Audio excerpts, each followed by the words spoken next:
yet another, a third balloon or unidentified object in this case was taken down, this time today, Saturday afternoon, over the Yukon Territory of Canada.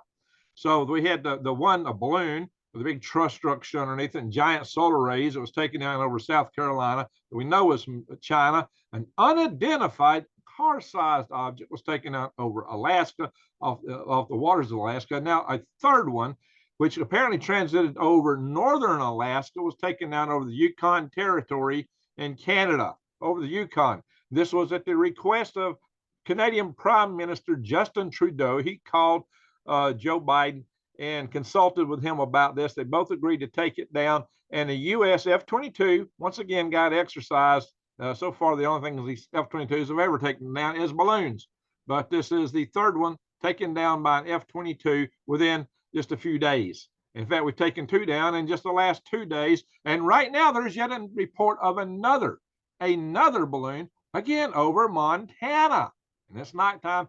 So, guys, this is getting really, really strange. A lot of stuff is happening here. And so we're going to talk about this for a few minutes. So I will read you a statement about this balloon taken down as tweeted by Justin Trudeau primarily. He said the following: I ordered the takedown of an unidentified object. Funny how they don't put the word flying in there, though it's flying, right? That violated Canadian airspace. And he tweeted this out. And he said, shot down he said NORAD command shot down the object over the Yukon. Canadian and U.S. aircraft were scrambled and a U.S. F-22 fired at the object. I spoke with President Biden this afternoon. Canadian forces will now recover and analyze the wreckage of the object. Thank you to NORAD for keeping the watch over North America. That's what Trudeau added. So, guys, this is quite a saga of events here. It was further added by the U.S. State Department that they confirmed this. Let's see. And Pentagon Press Secretary Brigadier General Pat Ryder said in a statement, as Canadian authorities conduct recovery operations to help learn more about the object, the Federal Bureau of Investigation will be working closely with the Royal Canadian Mounted Police. FBI, I thought the FBI's jurisdiction was inside the country, although this thing did go over Canada, over Alaska. And CIA was outside the country. I don't know. So, it's kind of strange how these things are fitting together. So, yeah. And Lloyd Austin, Secretary of Defense, has said that we'll always defend our sovereignty together. Something like that, So, yeah, this is getting strange, guys. It's getting highly strange. And, guys, they're having Arctic conditions up there. It's like in the Yukon, it's like -20 right now, supposedly. So it might be hampering recovery operations somewhat, but I remember when I would call that a heat wave back when I was stationed at Fort Greely. So real quick, guys, let's just chat about this a minute. I've done videos already, which I talked about in the show just yesterday. I did a video I posted where I showed you the threat of a balloon, how balloons, you could absolutely take this country down with EMPs, with just balloons. I showed how you could augment that and make that threat even worse by doing what I did 25 years ago, attaching rockets to these balloons, or how you could use these hypersonic type glide vehicles that there's already tested. The Chinese have already tested underneath balloons as drop vehicles, which wouldn't go hypersonic if they didn't have propulsion on, but they would go supersonic, which would be plenty fast and get a lot of cross range to penetrate further inland to have a MP. Localized MP, an MP that would still cover something well over 400 miles, depending on the altitude of the glide object when it detonated.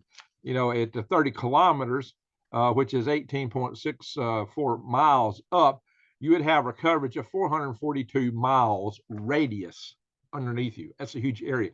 And the EMP super weapon would put out a devastating EMP over an area that was within its line of sight for RF. Guys, this is serious, but the big but is this. It all depends on the size of the balloon. Really. You can't have a device like that on a balloon the size of a car, like the one taken down yesterday.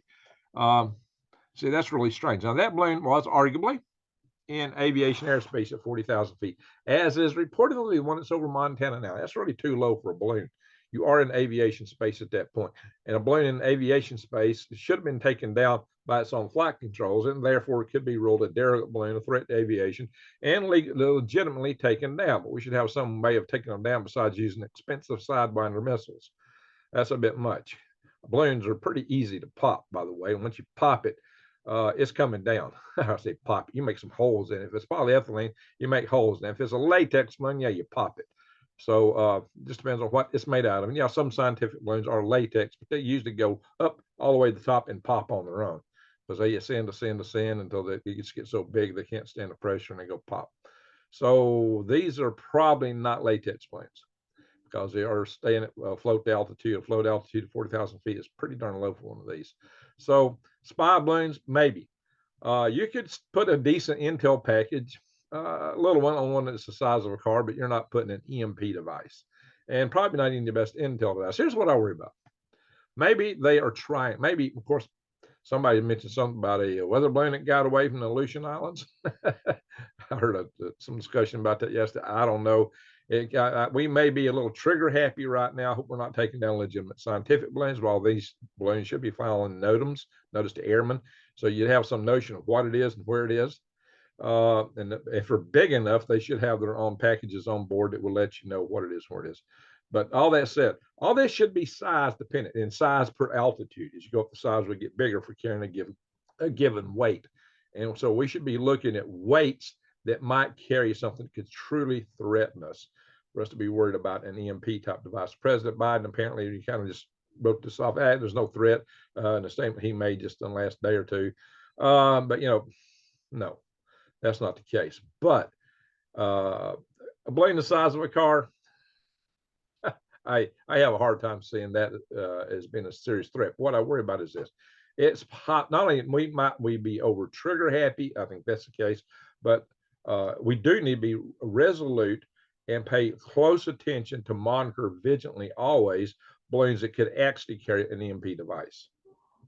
That we should double down on and not ever give up on. What I'm really afraid of here is that somebody or somebody's will just start throwing a lot of little indiscriminate balloons at us, just junk little balloons, until we just get tired of it. Then we'll just quit watching. This is nothing. We'll quit watching.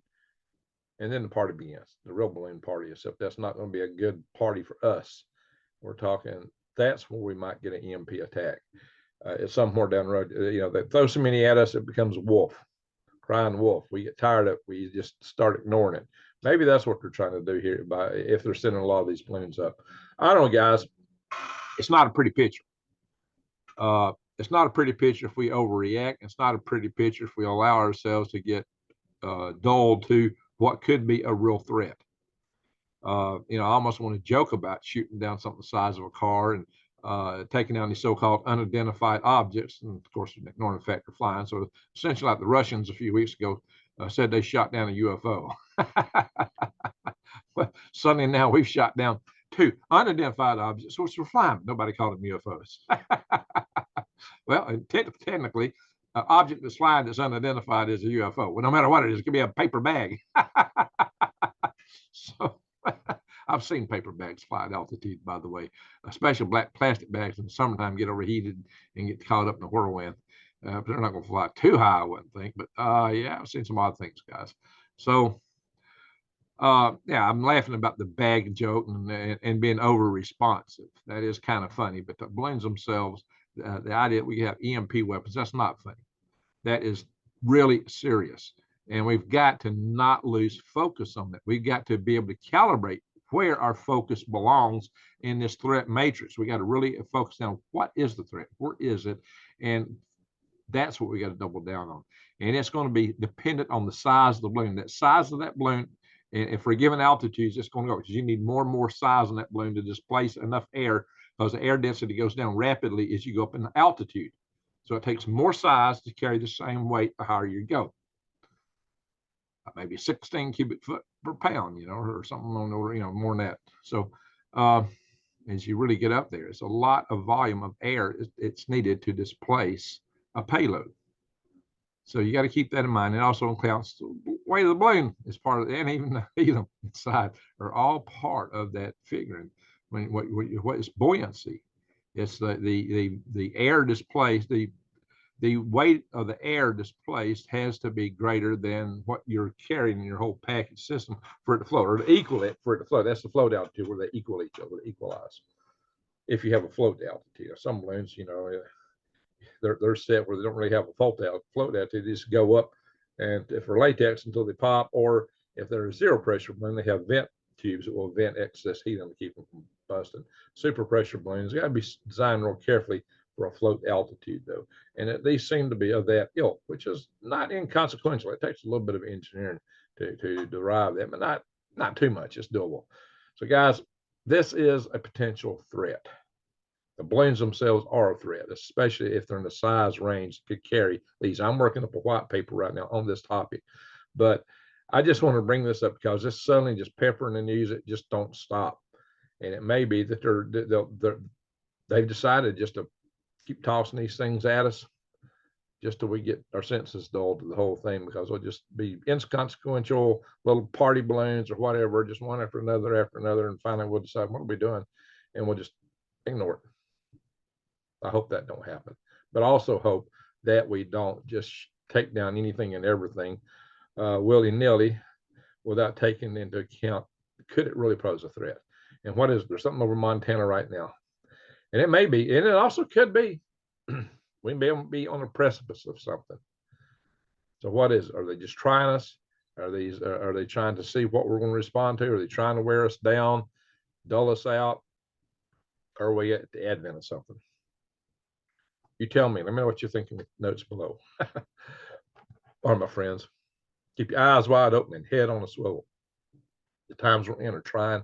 A lot of stuff is happening. This is a near space area. You know, once you get above most of the atmosphere, 20 miles now, for balloons that float 20 miles, like all the balloons I flew, you're over 99% of the atmosphere. This is called near space. That's why this is a space and defense-oriented topic. It fits both realms. So, my friends, be vigilant and just stay aware. You know, hopefully all this just blows over, which is what a balloon would do, right? But we do need to be resolute and keep our senses up, eyes wide open, head on a swivel. And with that, I'm going to say thank you all for watching. Oh, yeah, be sure to subscribe, bang the notification bell, and click all. And, yeah, this might be a good time to prep, to get ready. So check prepwithgreg.com for long-term food storage. We got a special deal there. You can click on the My Patient Supply logo, and it'll take you into all of the kind of prepping supplies that you can look at: water filtration, air, all kind of stuff. So check it out. With that, I'm saying thank you for watching, and Greg out.